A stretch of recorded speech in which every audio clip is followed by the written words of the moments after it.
Bonjour, ici Frédéric Boivin. Je suis en la compagnie de Richard Plot, un musicien et producteur qui a son studio à Montréal. Bon, premièrement, Richard, comment as-tu commencé à faire de la musique? Bon, mais tout d'abord, merci beaucoup pour l'invitation, Fred. J'ai commencé la musique, oh boy, ça fait très très longtemps. Je vais te dire que la première fois que j'ai décidé que c'est ce que je voulais faire, c'est en 1960 quelque chose. Et puis l'événement, c'était le Ed Sullivan Show. Et puis le band qui passait ce soir-là, c'était l'autre que les Beatles. C'est à partir de ce moment-là que j'ai eu le désir de prendre la guitare. Mais c'est pas venu tout de suite à la guitare. J'ai commencé avec la basse, ensuite la guitare, piano. Euh, et mon premier instrument que j'ai joué dans un groupe vers l'âge de 14 ans, c'était la batterie. Alors, ça part de là. Es-tu toujours dans un groupe aujourd'hui?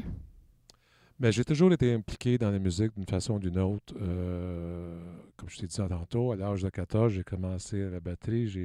Ensuite de ça, j'ai joué de la basse, la guitare. Mais aujourd'hui, ça fait déjà 25 ans que je joue avec les mêmes musiciens tous les mercredis soirs dans mon studio ici. Ça a commencé comme un petit groupe de hobby. Euh, et puis, ça fait déjà 25 ans qu'on joue ensemble. On est un groupe de 6 musiciens qui s'appelle Second Wind, qui pratique le mercredi soir au studio RPML. Alors, tu as ton propre studio. D'où t'es venue l'idée de t'en construire un ou de t'en faire un chez vous?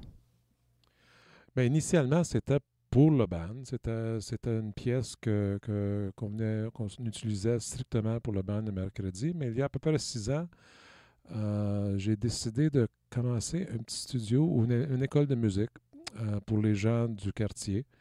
Euh, alors, c'est avec ça qu'on a parti RPML. C'est en premier lieu une école de musique. Puis c'est devenu en même temps un petit studio d'enregistrement pour ceux qui veulent faire des démos, écrire des chansons, faire des montages, soit de musique ou de vidéo, ou en fait tout ce qui touche le domaine de la production de la musique. Qu'est-ce que tu aimes le plus quand tu enseignes ou quand tu enregistres quelqu'un? Mais pour moi, c'est toujours la créativité. C'est toujours de voir. Ça prend une notion de base. Alors, on commence toujours avec des accords de base, la notion de base, soit la batterie ou à la guitare, au piano. Mais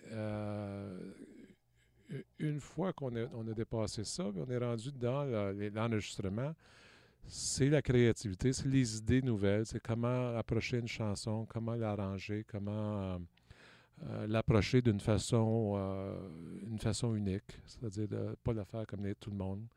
Euh, alors, je dirais l'originalité de l'approche de la musique.